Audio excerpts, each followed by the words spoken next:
Invisible woman heard while camping. This happened many years ago, but it has to be the creepiest thing I've ever experienced when it comes to this kind of stuff, and one I can't really explain myself. As the title says, this happened while camping with a few friends of mine.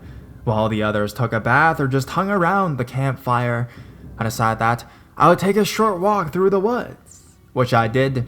When I arrived at the entrance to the woods, I was suddenly hearing a woman humming a tune in the bushes.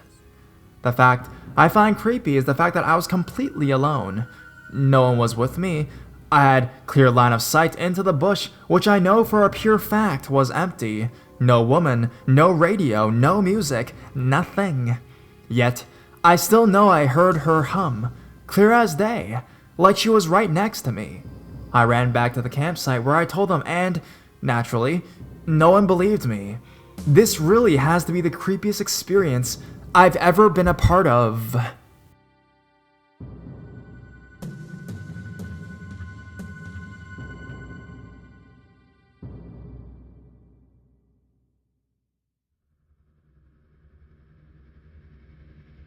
Friend bitten by unseen entity. I have seen and experienced a lot of questionable things. This takes the cake. My significant other's BFF came to dinner with us one night, and while sitting at the table, BFF started getting agitated about something being inside the house. We were at my mom's house and her hands and fingers seized into major trigger finger. She is in her early 30s. She said something was going to bite her. So my significant other and I have gifts, and so does the BFF, but I could feel nothing around. We went outside to get different energy, and as it was a late summer dinner, we stepped out into the dark veranda and enjoyed a smoke in the breeze. BFF starts crying in pain, pointing at her wrist, begging for us to shine the light of a cell phone on her. What we saw I have no explanation for. There were 2 sets of bites where you could see the imprint of teeth, but they were not oval like a human mouth. The circle of teeth prints was in fact almost a perfect circle. By the shape of each tooth mark, it seemed that whatever invisible force that was biting her must have had teeth that curved in, and in the center of each one was a red dot, almost as if each tooth had a spike on it. Over the next almost 2 hours, my significant other and I watched helplessly as she screamed in pain and bites formed up her arms. She would point to a spot, curse the entity, and a bite mark would manifest. Only she could see what we assume was some sort of mid-level demon. If he was more powerful, we assume he would have killed or maimed her. She described him as resembling Spike from the show Buffy the Vampire Slayer. He wanted to battle her. We managed to get into the kitchen, and the BFF sat on the floor, bite still manifesting from the invisible force as she put her back to the door. I lean towards labeling the energy a mid-level demon, because I believe they will appear to you in whatever way would be most effective, but again, he seemed on a short leash, as he did not try to hurt my significant other or I. He was very focused on the BFF and kept challenging her to fight him. The entity kept trying to confuse her by communicating he would hurt us, then flip-flopping to he wouldn't hurt us.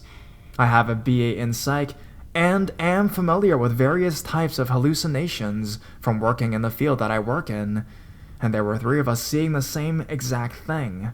She fought him with white light to the point of exhaustion and asked for my significant other to drive her home in my car.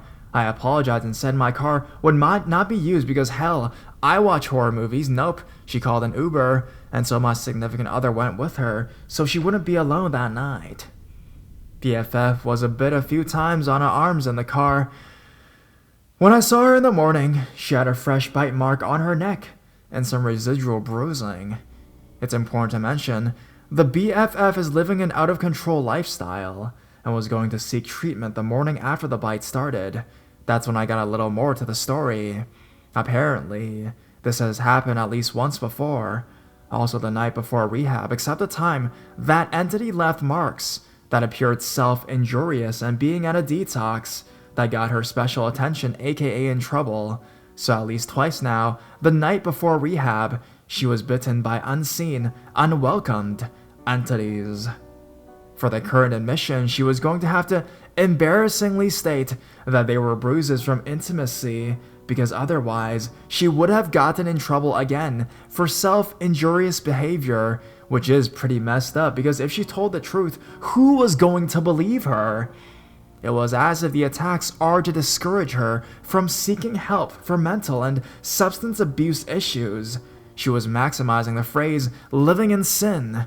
After a bunch of rabbit holes of research on the net, I saw a small blip about certain entities being attracted to sin, substance abuse, and mental illness, but information was very limited on the whole situation.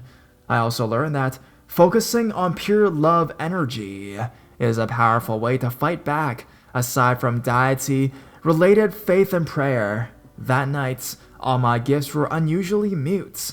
I couldn't even focus to white light for a backup in the whole situation. I felt wholly and completely useless. As far as I know, she has not been attacked since, and just completed another attempt at being sober. Please, information welcome.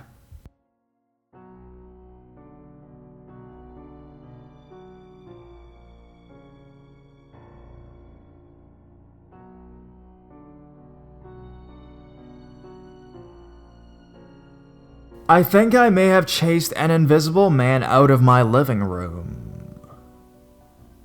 So I just wanted to preface by saying that I've had experiences in the past, but most could be written off as sleep paralysis or an active imagination. In fact, one of the weirdest things that happened to me in my childhood was answered here in the subreddit about exploding head syndrome. Now, with that in mind, I was hoping you all could answer and give me some sort of explanation for what happened to me the night before Thanksgiving. We had moved into our new house 2 months prior, but we were still trying to unpack things. Our new house is at the end of a cul-de-sac with a green belt behind us. We are in a suburbia with the easy access to the creek, trees, and mountain bike trails behind us. My husband was sick and was sleeping upstairs, as were both my son and the baby, so I was in the master bedroom by myself. We also always keep a lamp on downstairs, in case our son gets out of bed in the middle of the night, so he can find his way to us if he ever needs to.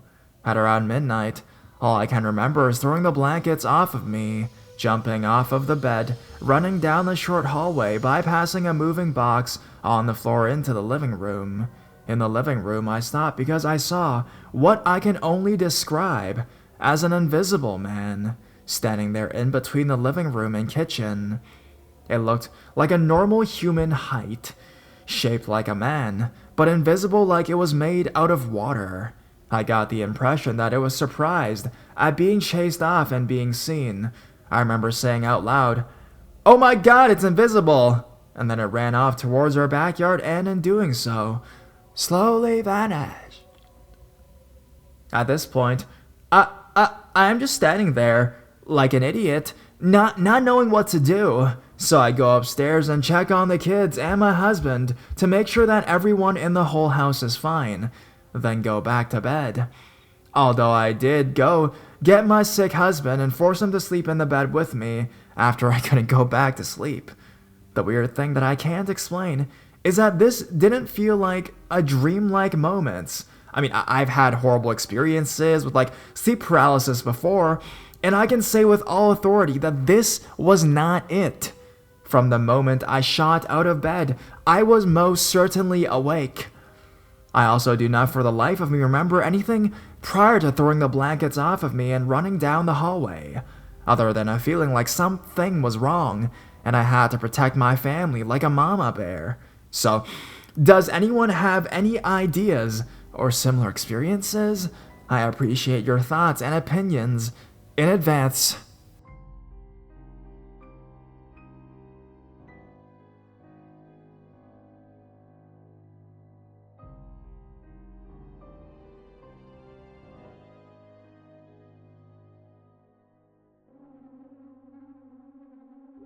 My mom's best story invisible childhood friends that turned out to be something else.